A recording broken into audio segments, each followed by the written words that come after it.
आए हाय, गंदे अड्डे वाले लोग कतई नहीं मानेंगे हैं। मतलब तुम लोग हद पार करे हो, और वो भी इस लेवल की कि का ही बताएं। चलो कोई बात नहीं, शुरू करते हैं आज का रंगारंग कार्यक्रम। अंकुश, तुम्हारी शादी को लेकर लोग बोल रहे हैं चाइना वाली शादी। नहीं नहीं, कुछ लोगों ने कुछ बातें करी, उस पर भी करेंगे वार्तालाप। और बग्गी को बग्गी को भाई बहुत सारे लोगों ने दिए हैं जवाब। हालांकि हो सकता है बग्गी को मिर्ची लग जाए, और उधर छोटी जिज्जी और मम्मी जी के हाल हैं बेहाल, क्योंकि बहुरिया रुक चुकी है इधर। तो क्या प्रेशर पड़ेगा बग्गा के ऊपर। और उधर कल एक सनसनीखेज खुलासा हुआ है, आपने लाइव में भी सुना होगा। हमारी बड़ी जिज्जी अब घर यहीं बनवाएंगी, अपनी पुरखों की जड़ों में बस जाएंगी। लेकिन इसका मतलब कतई ये नहीं है कि नोना जिज्जा अपना पुश्तैनी ज़मीन जायदाद में हक छोड़ देंगे। ना, नको, बिल्कुल नहीं। तो ये क्या सिर्फ पब्लिसिटी के लिए स्टंट है? चूँकि व्यूज़ नहीं आ रहे हैं, आप सबको पता है कि दीदी के व्यूज़ सिर्फ और सिर्फ विवादित चीज़ें करने पर ही आते हैं। तो आप ये भी सोच सकते हैं, पर दीदी ने कहा कि आप 100% श्योरिटी मैं देती हूँ, और मैं मई या अप्रैल मई में वहाँ पर न्यू डलवाऊँगी, अपने घर का काम शुरू करा दूँगी। चलो, ज़्यादा दूर नहीं है, अभी जनवरी ख़त्म होने वाली है, फिर फरवरी आएगा, मार्च अप्रैल मई में याद दिलाते रहेंगे तीनों महीने, है ना, कि दीदी का हुआ काम शुरू हुआ, दीदी का हुआ काम शुरू हुआ। वैसे तो दीदी का घर सोलन में भी बन रहा था, शिमला में बन रहा था। याद आया। इतनी बड़ी झूठी औरत आज तक हमने अपनी जिंदगानी में नहीं देखी है। तो बहुत सारे हैं, कुनबावासी जितने मेंबर हैं सबकी बातें होंगी। सबसे पहले अंकुश का टाइटल पढ़ के अब कुछ लोगों को मिर्ची लग सकती है। काहे कर सकते हैं, अब उनको लगे तो लगे, वैसे हरी लगेगी या लाल ये तो वही जाने। फाइनली अब सोच समझ कर डिसीजन ले लिया है कि अब करना क्या है। तो भाई साहब, इसको लेकर लोग कहेंगे हैं आगे नासपिटा बीवी के नाम से खाने, जबकि भाई साहब इसका बीवी से कोई संबंध ही नहीं है। यहाँ पर अंकुश ने बात करी है वीडियो में कि जो प्रयागराज जाने वाला था, है ना, महाकुंभ में, वो डिसीज़न अभी पोस्टपोन हो चुका है। वैसे आप 26 फरवरी तक कभी भी जा सकते हो अगर जाना चाहो। और थोड़ी सी आज सुबह रात में असुविधा हो गई है, जो कि बहुत बड़ी बात नहीं है, पर हाँ भगदड़ मची है, वो भी सिर्फ पर्टिकुलर एक जगह पे, है ना। तो वहाँ पर भी ना, हम जानते हैं यार कि कितने सारे लोग हैं वहाँ पर जो मनमानी करते हैं। अगर व्यवस्थित ढंग से चले तो कोई समस्या ना हो, फिर कहेंगे प्रशासन जिम्मेदार, ये जिम्मेदार, वो जिम्मेदार, और जो पार्टीज हैं विपक्ष वाले तो कोई भी मौका ढूंढते ही रहते हैं। पर सिंपल सी चीज़ है यार, वहाँ पर इतनी अच्छी व्यवस्था की गई है, मैं खुद देख के आई हूँ, क्योंकि मैंने पूरा पैदल चला है 6 किलोमीटर। तो हर चीज़ की सुविधा है, लेकिन हम लोगों ने जो वहाँ गंद मचा रखी है यार, वॉशरूम की जो बुरी स्थिति करी गई है, जबकि वहाँ पर न जाने कितनी हजारों की संख्या में वॉशरूम पिंक वाले लड़की महिलाओं के लिए हैं, बाकी जेंट्स के लिए ब्लू वाले हैं। लेकिन हम जैसे घटिया लोग, घटिया ही लोग कहूँगी ना, कि वहाँ पे जो छीछालेदर मचा है कि सफाई कर्मी भी कितना कर पाएंगे, किस हद तक कर पाएंगे, करने वाले कितने हैं, साफ़ करने वाले कितने हैं। तो कहीं ना कहीं ये जो चीज़ें हुई हैं, ना ही इसके लिए प्रशासन जिम्मेदार है, अगर कोई जिम्मेदार है तो हम लापरवाह इंसान जिम्मेदार हैं। मेरा तो मानना यही है, आपका अलग भी हो सकता है, तो कोई बात नहीं जी, हम भांति भांति की सोच रख सकते हैं, हम डिफरेंट ओपिनियन रख सकते हैं। पर मैं यही कहूँगी कि जी हाँ, वहाँ पर भी ना इतनी जो भगदड़ मची है, जो भी जिस पर्टिकुलर जगह पे मची है, उसके लिए भी कोई प्रशासन जिम्मेदार नहीं है। प्रशासन भीड़ के बराबर तो नहीं हो सकता कि एक के बदले एक प्रशासन। जो लोग गए हैं वहीं पे एकदम थम गए हैं भैया। वहाँ पे लगातार बार बार अनाउंसमेंट हो रहे हैं, क्योंकि वहाँ मेरी दोस्त भी है कि नहाओ और जाओ, नहाओ और जाओ। नहीं जी, वहीं पे सब रुक गए कि हमको सुबह ही नहा के जाए गए। तो भैया हर चीज़ की एक लिमिट होती है। बाकी आप लोग इसको कोई गलत दिशा में मत मोड़िए, मेरा बस इतना ही निवेदन है। अब आते हैं मुद्दे पर। मुद्दे की बात यह है कि अंकुश ने बोला है कि मामा जी को लेकर शायद राजस्थान जाना है, तो वो ज़रूरी है, उसी के रिगार्डिंग ये टाइटल है। इसका परेतिन जिज्जे से कोई लेना देना नहीं है। हाँ, जब परेतिन ऐसे टाइटल डाल सकती हैं कि दोनों आए गांव हैं और रास्ते हो रहे हैं आसान, रास्ते खुल रहे हैं, दो दिल मिल रहे हैं बहुत सारी बातें। तो अंकुश भी ये सारी चीज़ें बोल सकता है ना, बोल सकता है ना गाइस, बिल्कुल बोल सकता है, टाइटल ऐसे लगा सकता है। अब एक सब्सक्राइबर ने कहा कि भैया, हालांकि ये मजाक था पर बात सही है कि भाई तुम तो चाइना के भी नहीं हो, लेकिन तुम्हारी मैरिज तो चाइना वाली ही निकली। फिर लिखा जस्ट जोकिंग, मतलब चाइना के बारे में ये बोला जाता है कि चाइना का माल अगर चले शाम तक तो, नहीं तो फिर कोई बात नहीं, एक आध घंटा चल जाए, शाम तक चल जाए तो बहुत बड़ी बात है। ऐसा होता है, चाइना के माल की कोई गारंटी नहीं होती है। तो वैसे दीदी की शादी को लेकर किसी ने जोक मार दिया, जो कि भाई दीदी ने जोक मारने वाला काम ही किया है। अब इसमें किसी इंसान की कोई गलती नहीं, हम भी जानते हैं, आप भी जानते हो। दीदी मूर्ख किसको समझती इतना तो मुझे नहीं पता है, पर हाँ साफ साफ लोगों ने लिख दिया है। अब ये माने या ना माने, बाकी इसकी मर्ज़ी। कल दो पार्टी के टाइटल दूसरी पार्टी का जो टाइटल देखा, मुझे बहुत हंसी आई, मैं बहुत हंसी। चुप चुप के दिल मिल रहे हैं व्यूज़ कंटेंट के लिए अंकुश का नाम से। वाह वाह वाह। एक बात समझ नहीं आता, कंचन से क्यों इतना जेलस करती है। कल एक वीडियो में कमेंट्स में हार्ट दे रखा था कंचन के अगेंस्ट। आहा, कैसी है। और फिर भी ना, ये मैडम हमेशा बोलती है घर बसाना है। अंकुश सीरियस डिसीजन ले लो, वही सही है।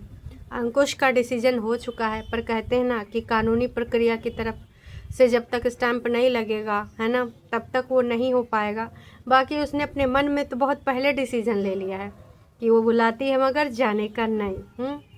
तो भाई साहब, कॉफ़ी टेबल को आप डाइनिंग टेबल भी बोल सकते हो, बिल्कुल वैसे जैसे आउल को ओवल बोल सकते हो, और डेयरी प्रोडक्ट को डायरी प्रोडक्ट बोल सकते हो, और आप इंग्लिश में एमए भी कर लो तो क्या बात होगी। हाय दैयर दैया, हमारी दीदी को इतना ज़्यादा टॉन्ट मार रही हो, हैं?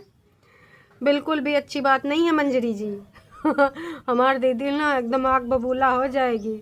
और वैसे भी अंकुश ने जो आग बबूला वाली स्टोरी शेयर करी थी, बहुत ही मज़ेदार थी, हैं कि कुछ लोग हमको देखकर ऐसे जलते हैं, उनके यहाँ से ऐसे आग निकलती है।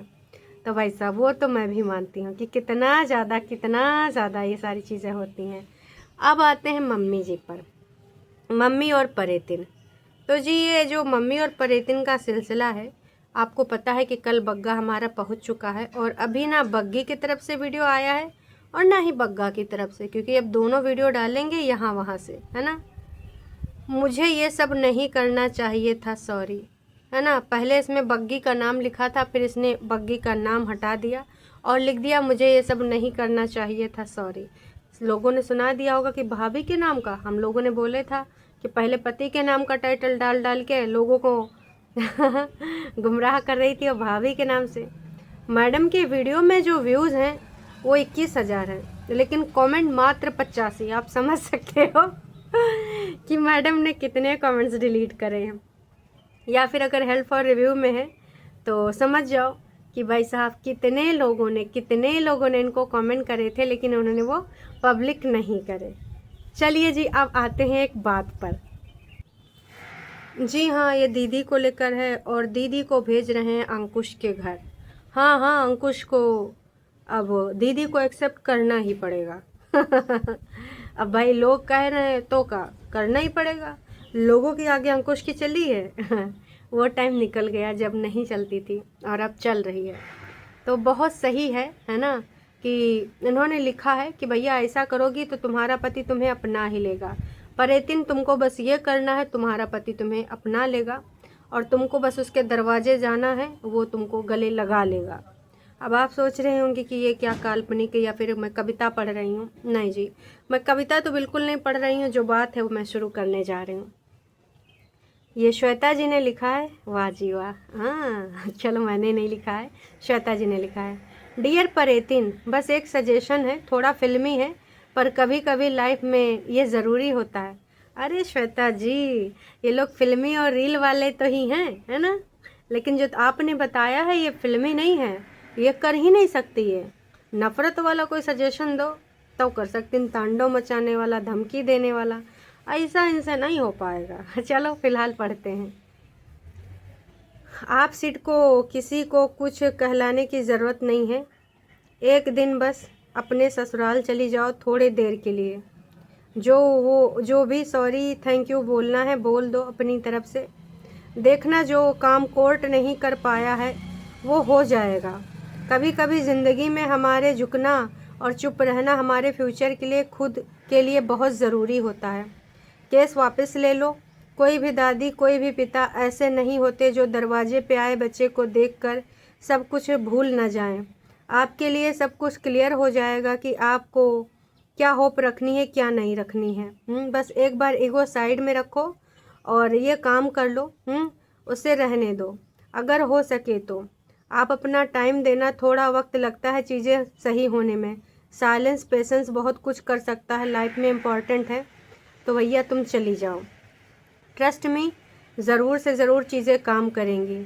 ओ भाई साहब, मतलब यार ये कब से सब लोग बोल रहे हैं, पर तुम्हें क्या लगता है दीदी जाएगी? अरे यार श्वेता जी, काहे भाई साहब, काहे ऐसी सोच रख रही हैं? पहली बात, अगर एक बार ये जाना भी चाहेगी तो नोना जादू टोना झुठियंका नहीं जाने देंगे, क्योंकि ये उनके लिए ईगो का विषय है। इनके लिए तो हाई ही हाई है, लेकिन उनके लिए सबसे ज़्यादा ईगो का विषय है। अब आते हैं गंदे अड्डे की औरतें, वो जाने देंगी? वो तो रोज़ अंकुश की माँ को और अंकुश को गरियाते हैं, तो वो भी इनको जाने नहीं देंगे। डियर परेतिन, लाइफ में बहुत सारी प्रॉब्लम आती हैं। मैं चाहती हूँ आप दोनों साथ हो जाओ सीट के लिए। अंकुश जैसा कभी भी कोई नहीं मिलेगा। लड़की के साथ उसने तुम्हारा साथ बहुत दिया है। I mean, आपके लिए बहुत प्यार है और उसके दिल में बहुत था। दोनों मिलकर सब ख़त्म करो, एक नई लाइफ फिर से स्टार्ट करो नए एफर्ट्स के साथ। भाई देखो, आप एफर्ट काम नहीं करेंगे। कहते हैं ना कि अगर आप किसी को प्यार करो तो इंसान प्यार में भी हदें पार कर जाता है, पर अगर आप नफ़रत में आओ तो नफ़रत में भी हदें पार हो जाती हैं। अगर आपके दिल से कोई निकल गया, आपको उससे नफ़रत हो गई है। हाँ, नफ़रत बहुत बड़ा शब्द है, पर हो गई है। अंकुश को हो गई है। कहीं पर इसने थोड़ा भी वापसी का रास्ता नहीं छोड़ा है और आज तक डेली डेली ये करवा रही है। पहली बात तो इसको जाना होता तो वो घर टंडीला ना बना होता। आप भी समझिए इस चीज़ को, जितने लोग भी ये सजेशन देते हो प्लीज़ समझो। आई रियली विश कि तुमको अपनी गलती का सेल्फ रियलाइजेशन हो। काश अगर होता ना जी, तो बहुत पहले इनकी ज़िंदगी बदल गई होती, बहुत पहले। और आज हंसी खुशी एक फ्रेम में सारे आ रहे होते। बता रही हूँ, किसके यहाँ लड़ाई झगड़े नहीं होते, आपके यहाँ नहीं होते, हमारे यहाँ नहीं होते, मनमुटाव नहीं होते, मतभेद नहीं होते, होते हैं, पर एक दो दिन बाद सब सही हो जाता है, फिर से एक ही रास्ते पे होता है भाई साहब। लेकिन अब इनके जैसा नहीं कि भैया हम तो अगर चलेंगे तो एक ही अपने हिसाब से चलेंगे, एक ही रास्ता है उसी पे सबको भी चलना होगा, मैं जो बताऊंगी। तो ऐसा नहीं होता है जी। लोगों ने यार कितना बढ़िया बढ़िया समझाया है इसको, इतने बढ़िया बढ़िया लिखे हैं कि क्या ही करते हैं। लोगों ने इनसे ये भी कहा है, तो मैडम ने बोला कि किसी ने लिखा था कि अपने ससुराल में सास ननद से भी कभी मिलकर रहती। मैडम ने लिख दिया उन लोगों ने कभी मौका ही नहीं दिया। सास ने और जो क्या बोलते हैं ननद ने कभी हमको मौका ही नहीं दिया साथ में संबंध बनाने का, घर बसाने का। पहले बोलती थी कि मुझे अकेला ही नहीं छोड़ा गया, मैं बॉन्ड नहीं बना पाई अपने पति के साथ, हरदम घुसे रहते थे। अब आज ये औरत बोल रही है कि मुझे इनके साथ मौका ही नहीं मिल पाया, सास ननद के साथ। बहन तो झूठ मत बोलना, स्पीटी बहुत झूठ बोल रही है। तो जो तुम ये चीज़ें कर रही हो परेतिन, पता सबको है। बस आप महाकुंभ चली जाओ, संन्यास ले लो, सीट के लिए उसका पापा है और आपका लाइफ सुधर जाएगा। आपके सारे पाप धुल जाएंगे। दीदी ने लिखा, ठीक है श्योर, आप भी साथ चलो। आए हाय दीदी, बस दीदी की जुबान ही तो है। अगर किसी ने बोल दिया, भाई तमाम लोग होते हैं टरू वाले, कितना कुछ बोल के जाते हैं। लेकिन दीदी की जुबान ही तो है जो दीदी की दुश्मन है, सबसे बड़ी दुश्मन दीदी की जुबान। बिना जवाब दिए रह ही नहीं पाती हैं, बिना उलट पलट करे रह ही नहीं पाती हैं। परेतिन, आपकी सास और हस्बैंड आपके साथ आपको मनाने आएंगे। सपना, किसी ने ये भी लिखा है कि परेतिन तुम्हारा ऊपर का सिस्टम ढीला है, तुम पल पल बदलने वाली मानसिक बीमारी से पीड़ित हो। ये तो मैं भी मानती हूँ। इवन कल हमारी लाइफ में भी ये बातें हो रही थी कि ये किस प्रवृत्ति की महिला है, इसका नेचर आज तक कोई नहीं समझ पाया है। बहुत ही अलग टाइप की महिला है। तो उसके रिगार्डिंग यहाँ पर भी लोगों ने लिखी हैं बातें। खैर चलिए, अभी के लिए इतना ही, फिर मिलेंगे नई का वीडियो में। हाँ, एक चीज़ बोलनी रह गई थी, वो ये है कि ये बग्गा और बग्गी, बग्गा जो चला आया है तो लोग कह रहे हैं कि जब तक तेरा काम था तब वो था वहाँ, अब जब साला बीमार हुआ तो झोला उठा के तो चला आया। ऐसा होता है का हैं? वाह जी वाह। बग्गा, सोच समझ के अब जाना दोबारा, ऐसे स्ट्रीट फूड सस्ता मद्दा नहीं। मैं ये नहीं कह रही हूँ कि रास्ते का खाना नहीं लेना चाहिए, पर आजकल खाने का और हर चीज़ के साथ मिलावटी चीज़ें हो रही हैं। बस सब कमाना चाह रहे हैं, अपना इंसानियत सब कुछ दांव पे लगाकर। तो बस मैं यही कहना चाहूँगी कि सोच समझ के खाइए, चाहे जहाँ पे खाइए, बिल्कुल थोड़ा सावधान रहिए, सतर्क रहिए। आजकल आधी बीमारियों का जड़ है ये जो मिलावटी चीज़ें हम लोग खा रहे हैं। चलिए, अभी के लिए इतना ही, फिर मिलते हैं नई का वीडियो में। तब तक के लिए टाटा बाय बाय।